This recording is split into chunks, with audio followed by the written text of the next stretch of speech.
Hello viewers, welcome back to my channel. ನಾನಿವತ್ತು ನಿಮಗೆ ಈ ವಿಡಿಯೋದಲ್ಲಿ ಸುಮಾರು 1000 ವರ್ಷ ಹಳೆಯ ದೇವಸ್ಥಾನವಾದ ರಂಗಸ್ಥಳ ಎಂಬ ದೇವಸ್ಥಾನದ ಇತಿಹಾಸದ ಬಗ್ಗೆ ತಿಳಿಸ್ಕೊಡ್ತೀನಿ. ಈ ರಂಗಸ್ಥಳ ದೇವಸ್ಥಾನವು ಕರ್ನಾಟಕದ ಚಿಕ್ಕಬಳ್ಳಾಪುರ ಪಟ್ಟಣದಿಂದ 4 ಕಿಲೋಮೀಟರ್ ದೂರದಲ್ಲಿರುವ ತಿಪ್ಪೇನಹಳ್ಳಿಯಲ್ಲಿ ಇದೆ. ಈ ದೇವಸ್ಥಾನದ ಇತಿಹಾಸದ ಬಗ್ಗೆ ತಿಳಿದುಕೊಳ್ಳೋದಾದ್ರೆ, ಶ್ರೀ ರಂಗನಾಥ ಸ್ವಾಮಿ ದೇವಸ್ಥಾನವು ತ್ರೇತಾಯುಗದ ಕೊನೆಯಲ್ಲಿ ಭಗವಾನ್ ರಾಮನು ರಾವಣನನ್ನು ಸೋಲಿಸಿ ಅಯೋಧ್ಯೆಗೆ ಹಿಂದಿರುಗಿದಾಗ ಅಲ್ಲಿ ರಾಮನಿಗೆ ಪಟ್ಟಾಭಿಷೇಕ ಮಾಡುವ ಸಮಾರಂಭವನ್ನು ನಡೆಸಲಾಯಿತು. ಈ ಸಮಾರಂಭಕ್ಕೆ ರಾವಣನ ಸಹೋದರನಾದ ವಿಭೀಷಣನು ಕೂಡ ಭಾಗಿಯಾಗಿದೆ. ಇದರ ಕೃತಜ್ಞತೆ ಹಾಗೂ ಮೆಚ್ಚುಗೆಯ ಸಂಕೇತವಾಗಿ ಭಗವಾನ್ ರಾಮನು ಲಂಕೆಗೆ ಸಾಗಿಸಲು ಬಿದಿರಿನ ಬುಟ್ಟಿಯಲ್ಲಿ ವಿಭೀಷಣನಿಗೆ ಭಗವಾನ್ ರಂಗನಾಥನ ವಿಗ್ರಹವನ್ನು ಉಡುಗೊರೆಯಾಗಿ ನೀಡುತ್ತಾನೆ. ಆದರೆ ವಿಭೀಷಣ ಅದನ್ನು ಇಲ್ಲೇ ಪ್ರತಿಷ್ಠಾಪನೆ ಮಾಡುತ್ತಾನೆ.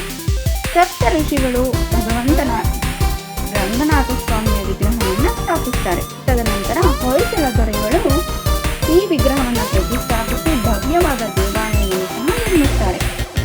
ಈ ದೇವಾಲಯದ ಮಹತ್ವ ಏನಪ್ಪಾ ಅಂತಂದ್ರೆ, ಜನಪ್ರಿಯ ನಂಬಿಕೆಯ ಪ್ರಕಾರ ಭಕ್ತರು ಶ್ರೀರಂಗಪಟ್ಟಣ, ಶಿಂಷಾ ಮತ್ತು ಶ್ರೀರಂಗಂಗಳಲ್ಲಿ ಭಗವಂತನನ್ನು ಆರಾಧಿಸಿದ ನಂತರ ರಂಗಸ್ಥಳಕ್ಕೆ ಭೇಟಿ ನೀಡಿ ಇಲ್ಲಿ ಭೇಟಿ ನೀಡಿದಾಗ ಮೋಕ್ಷ ಪಡೆಯುತ್ತಾರೆ ಅಂತ ನಂಬಿಕೆ ಸಹ ಇದೆ.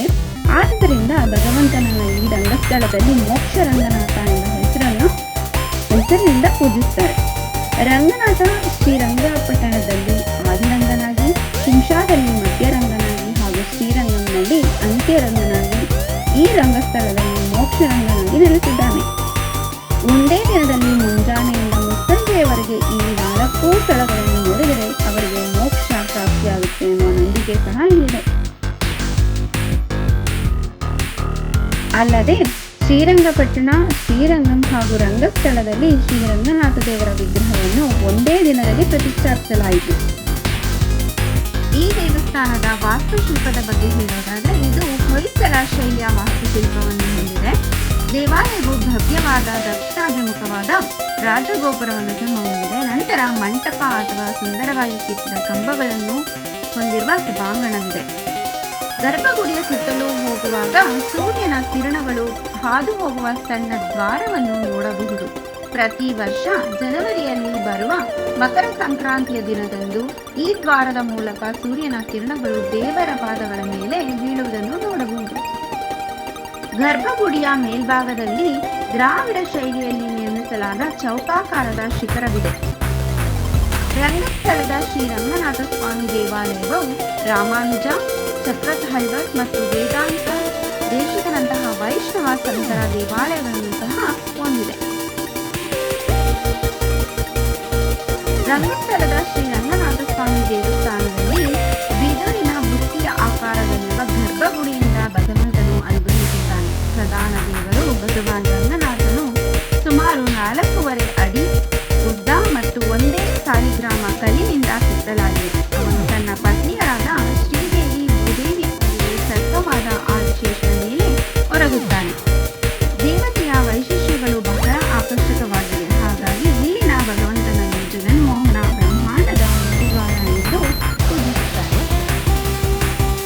ಮಹಿಷಾಸುರ ಮರ್ದಿನಿ, ಚತುರ್ಭುಜ ವಿಷ್ಣು, ಕೃಷ್ಣ, ಹನುಮಂತನ ಮತ್ತು ವಿಷ್ಣುವಿನ ವಾಹನವಾದ ಗರುಡನ ಕೆತ್ತನೆಗಳು ಪ್ರವಾಸಿಗರ ಗಮನ ಸೆಳೆಯುತ್ತದೆ.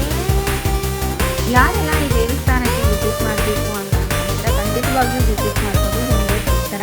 ಇಲ್ಲಿಂದ ನಾವು ಮುದ್ದೇನಹಳ್ಳಿ, ಇಶಾ ಫೌಂಡೇಶನ್ ಹಾಗೆ ನಂದಿ ಸಹ ನಾವು ವಿಸಿಟ್ ಮಾಡ್ಬೋದು ಒಂದೇ ದಿನದಲ್ಲಿ. ಹಾಗೆ ಈ ದೇವಸ್ಥಾನದ ಟೈಮಿಂಗ್ಸ್ ಬಗ್ಗೆ ನಾನು ನಿಮಗೆ ಡಿಸ್ಕ್ರಿಪ್ಷನಲ್ಲಿ ಕೊಡ್ತೀನಿ, ಹಾಗೆ ಲಿಂಕ್ ಸಹ ಕೊಡ್ತೀನಿ, ಲೊಕೇಶನ್ ಎಲ್ಲಿರುತ್ತೆ ಅಂತ ಹೇಳ್ಬಿಟ್ಟು. ಸೊ ಒಮ್ಮೆ ನಾನು ಡಿಸ್ಕ್ರಿಪ್ಷನ್ನ ಚೆಕ್ ಮಾಡಿ. ನೆಕ್ಸ್ಟ್ ನಿಮಗೆ ನಾನು ಇಶಾ ಫೌಂಡೇಶನಲ್ಲಿ ವೇದಿಕೆಗಳ ಶೋ ಹೇಗಿರುತ್ತೆ ಅಂತ ನೆಕ್ಸ್ಟ್ ವಿಡಿಯೋದಲ್ಲಿ ಅಪ್ಲೋಡ್ ಮಾಡ್ತೀನಿ. ಆ ವಿಡಿಯೋನ ನೋಡಿ. ಹೋಗಿ ನಿಮಗೆ ಈ ವಿಡಿಯೋ, ಈ ದೇವಸ್ಥಾನದ ಇತಿಹಾಸ ನಿಮಗೆ ಇಷ್ಟ ಆಯಿತು ಅಂತ ಅನ್ಕೊಳ್ತಾ ಇದ್ದೀನಿ. ಸೊ ಇಷ್ಟ ಆಯಿತು ಅಂತಂದರೆ ಲೈಕ್ ಮಾಡಿ, ಶೇರ್ ಮಾಡಿ, ಹೀಗೆ ಸಪೋರ್ಟ್ ಮಾಡ್ತಾ ಇರಿ. ಒಳ್ಳೆ ವೀಡಿಯೋಸ್ನ ಪ್ಲೇಸಸ್ ಹಿಸ್ಟ್ರಿ ಬಗ್ಗೆ ತಿಳಿಸ್ಕೊಡ್ತೀನಿ. ನಿಮಗೆ ನಾನು ಮಾಡ್ತಾ ಇರೋವಂಥ ವಿಡಿಯೋಸ್ ಇಷ್ಟ ಆಯಿತು ಅಂತಂದರೆ ಖಂಡಿತವಾಗಿ ನಾನು ಯೂಟ್ಯೂಬ್ ಚಾನಲ್ನ ವಿಸಿಟ್ ಮಾಡಿ, ಚೆಕ್ ಮಾಡಿ ಏನೆಲ್ಲ ಪ್ಲೇಸಸ್ ಬಗ್ಗೆ ತಿಳಿಸಿದ್ದೀನಿ, ಯಾವುದೆಲ್ಲ ಫೋಟೋಸು ರಿವ್ಯೂ ಕೊಟ್ಟಿದ್ದೀನಿ ಅಂತ ಹೇಳ್ಬಿಟ್ಟು. ನಿಮ್ಗೆ ಇಷ್ಟ ಆಯಿತು ಅಂತಂದರೆ ಲೈಕ್ ಮಾಡಿ, ಶೇರ್ ಮಾಡಿ, ಹೀಗೆ ಸಪೋರ್ಟ್ ಮಾಡ್ತಾ ಇರಿ. ಒಳ್ಳೆ ಒಳ್ಳೆ ವೀಡಿಯೋಸ್ನ ಅಪ್ಲೋಡ್ ಮಾಡ್ತಾ ಇರ್ತೀನಿ. Thank you.